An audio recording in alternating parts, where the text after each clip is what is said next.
का 8वां चैप्टर हम रीड कर रहे हैं। मैं हूं अहमद बिन शफ़ी। लड़के ने दोबारा किताब का मुताला शुरू कर दिया, लेकिन वो ज़्यादातर तवज्जो ना दे सका। वो खिंचाव और परेशानी महसूस कर रहा था, क्योंकि वो जानता था कि बूढ़ा शख्स सही है। वो बेकरी तक गया और एक रोटी खरीदी। सोच रहा था कि आप वो बेकर को बातें बता दे जो बूढ़े शख्स ने उसके बारे में कही थी। कभी कभी अच्छा होता है कि चीज़ों को उसके हाल पर वैसे ही छोड़ दिया जाए। तो उसने ये खुद ही सोचा, खुद ही फैसला किया और कोई जिक्र नहीं किया। अगर वो इसे कुछ बताता तो बेकर अपने 3 दिन इसके मतलब सोचते हुए गुजार देगा, चाहे वो मामलात को बरतने का गुर ही क्यों ना जानता हो। लड़का बेकर को इस किस्म की परेशानी में नहीं मुब्तला करेगा। चनाचे इसने शहर में फिरना शुरू कर दिया और देखा कि वो शहर पना तक आ चुका है। वहाँ एक छोटी सी इमारत थी जिसकी खिड़की से लोग अफ्रीका का टिकट खरीद रहे थे। इसे इस बात का इल्म था कि मिस्र अफ्रीका में ही है। क्या मैं तुम्हारी मदद कर सकता हूँ? खिड़की के पीछे बैठे शख्स ने कहा। शायद आइंदा कल, लड़के ने हटते हुए कहा। अगर इसने सिर्फ एक भेड़ बेच दी तो दूसरे साहिल तक पहुँचने के लिए काफ़ी होगा। ख्वाब देखने वाला दूसरा शख्स टिकट बेचने वाले ने लड़के को जाते हुए अपने मददगार से कहा, इसके पास सफ़र करने के लिए मुनासिब पैसे नहीं हैं।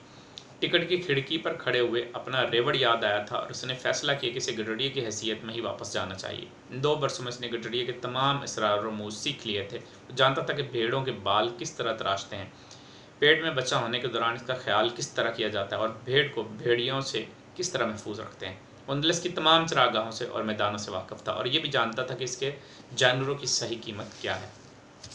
इसने फैसला किया कि वो अपने दोस्त के अस्तबल जाए और मुमकिन हद तक दूर के रास्ते से। जैसे ही वो शहर के करीब वाक़या किले से गुजरा, इसकी वापसी में खलल वाक़या हो गया और वो पत्थरों की चढ़ाई चढ़ता हुआ दीवार की बुलंद तरीन सतह पर पहुंच गया, जहां से फासले पर मौजूद अफ्रीका को वो देख सकता था। किसी ने इसे एक बार बताया था कि वहाँ है जहाँ से मूवर्स, अरब और बर्बर नस्ल से ताल्लुक़ रखने वाले शुमाल मगरबी अफ्रीका का जो मुसलमान बशिंदा है वो आते थे, और ताकि स्पेन पर कब्ज़ा कर सकें।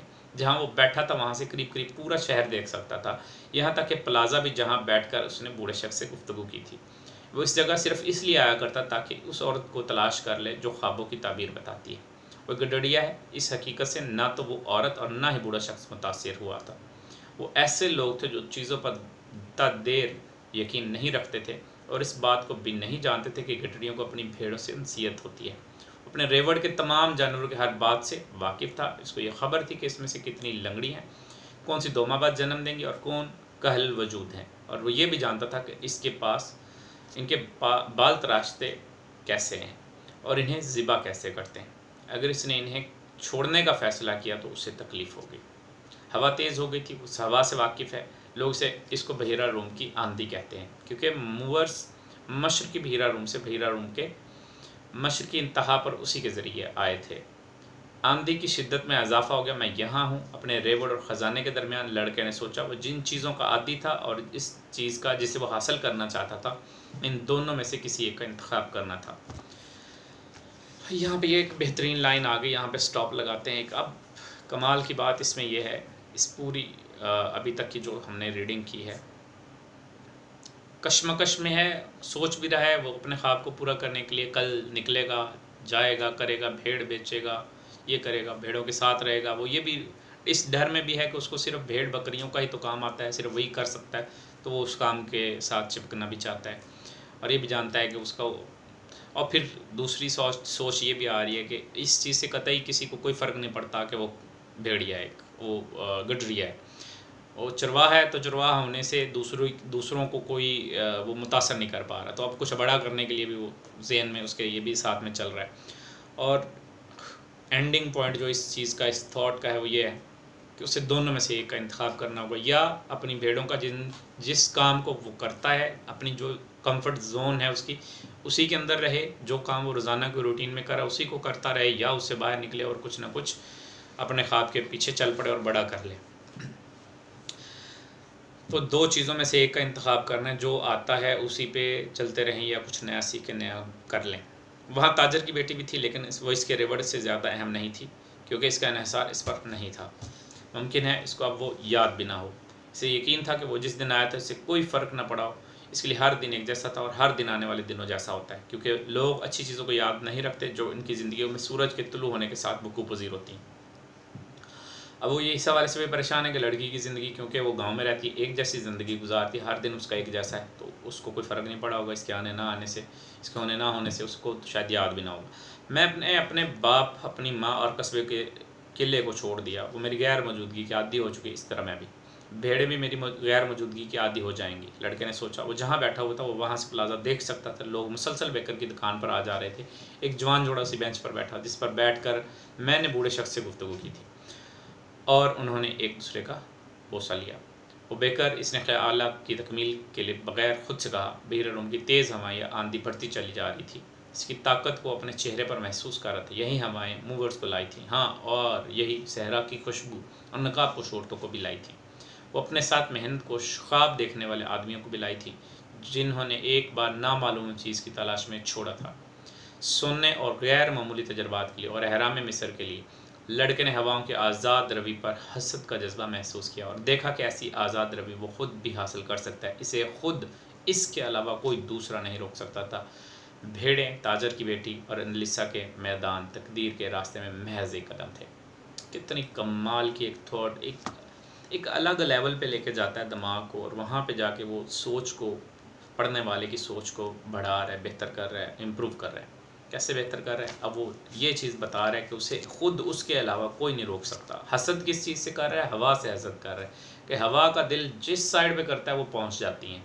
अब खुद जाना चाहता है ना कहीं पे, तो सोच रहा है कि जहाँ से हवा आई है वहाँ वो जाना चाहता है, तो ये उसकी एक हसद की उसके अंदर थॉट पैदा होती है। दूसरे दिन लड़के ने दोपहर में बूढ़े शख्स से मुलाकात की। वो अपने साथ 6 भेड़ें लाया था। मुझे हैरत है, लड़के ने कहा, मेरे दोस्त ने दूसरी तमाम भेड़ों को फ़ौरन ही खरीद लिया। इसने कहा इसने हमेशा गडरिया बनने का ख्वाब देखा और ये एक अच्छा शगुन था। हमेशा ऐसा ही होता है, इसे इत्मीनान बख्श असूल कहते हैं। जब तुम पहली बार ताश खेलते हो तो तुम्हें हमेशा जीतने की तवक्को होती है, सीखने वाले की किस्मत। ऐसा क्यों होता है? क्योंकि एक ताकत चाहती है कि तुम अपनी तकदीर को तस्लीम करो। ये तुम्हारी इश्तहा या रग़बत को कामयाबी के मज़े से बढ़ाती है।